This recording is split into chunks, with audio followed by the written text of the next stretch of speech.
छठ पूजा पर इस विधि से करें माँ की आराधना, इन नियमों का रखें ध्यान। छठ पूजा एक महत्वपूर्ण हिंदू त्योहार है जो सूर्य देव और छठी मैया की पूजा के लिए मनाया जाता है। ये त्योहार पूरे भारत में मनाया जाता है, लेकिन बिहार, झारखंड और उत्तर प्रदेश में इसका विशेष महत्व है। छठ पूजा के दौरान लोग सूर्य देव और छठी मैया की पूजा करते हैं और उन्हें अर्घ्य देते हैं। ये त्योहार अखंड सौभाग्य, संतान के उत्तम स्वास्थ्य और सूर्य देव की कृपा प्राप्त करने के लिए मनाया जाता है। इस त्योहार के दौरान महिलाएं व्रत रखती हैं। बता दें कि इस व्रत को 36 घंटे तक निर्जला रखने का विधान है। हम आपको बताएंगे कि छठ पूजा कैसे मनाई जाती है और इसके दौरान किन नियमों का पालन करना चाहिए। साथ ही हम आपको ये भी बताएंगे कि छठ पूजा के दौरान क्या करना चाहिए और क्या नहीं करना चाहिए। छठ पूजा के लिए कुछ सामग्रियों की विशेष आवश्यकता होती है, जैसे बांस की टोकरी, सूप, फल, फूल, पत्ते लगे गन्ने, पकवान इत्यादि, कुमकुम, पान, सुपारी, सिंदूर, अक्षत, धूप, दीप, थाली, लोटा, नए वस्त्र, नारियल पानी भरा, अदरक का हरा पौधा, मौसम के अनुकूल फल, कलश, मिट्टी या पीतल का। छठ पूजा की विधि। छठ पूजा का पर्व 4 दिनों तक चलता है। इसमें हर दिन का अपना अलग महत्व है। दिन 1, नहाए खाए। छठ पूजा के पहले दिन नहाए खाया होता है। इस दिन व्रती स्नान ध्यान करने के बाद कहो भात का सेवन करती है। नहाए खाया के दिन शुद्ध और सात्विक भोजन ग्रहण करना होता है। दिन 2, खरना। छठ पूजा के दूसरे दिन को खरना करते हैं।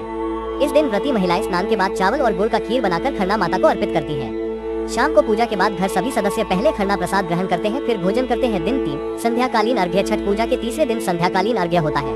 इस दिन डूबते हुए सूर्य को अर्घ्य दिया जाता है। बांस या पीतल की टोकरी या सूप का उपयोग करते हुए सूर्य देव को अर्घ्य दें और मन ही मन उनसे अपनी मनोकामना कहें। दिन 4, उगते हुए सूर्य को अर्घ्य। छठ पूजा के चौथे दिन उगते हुए सूर्य को अर्घ्य अर्पित किया जाता है।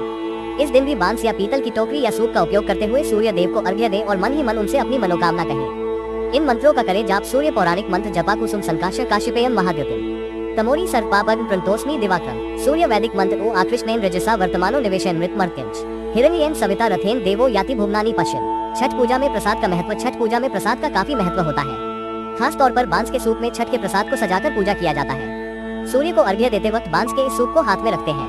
प्रसाद में क्या होता है? प्रसाद में फल, नारियल, गन्ना, सुपारी, सिंघाड़ा, मूली और खासतौर पर आटे का ठेकुआ तैयार किया जाता है।